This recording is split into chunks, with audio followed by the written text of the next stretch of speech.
السلام عليكم ورحمة الله. قصتنا عن القرآن الكريم. بداية صلي على الحبيب قلبك يطيب، اللهم صل وسلم على سيدنا محمد.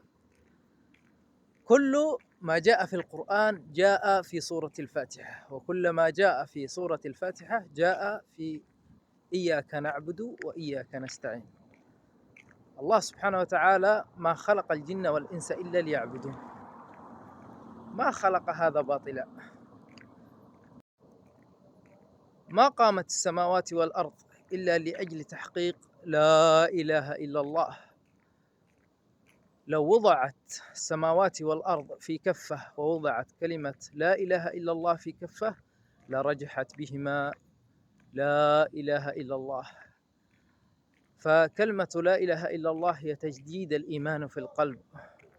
كلمة لا إله إلا الله حقا على المسلم دخول الجنة إذا قالها من قلبه. ونسأل الله العلي العظيم أن يحشرنا في جنته، جنة عرضها السماوات والأرض. حفظكم الله.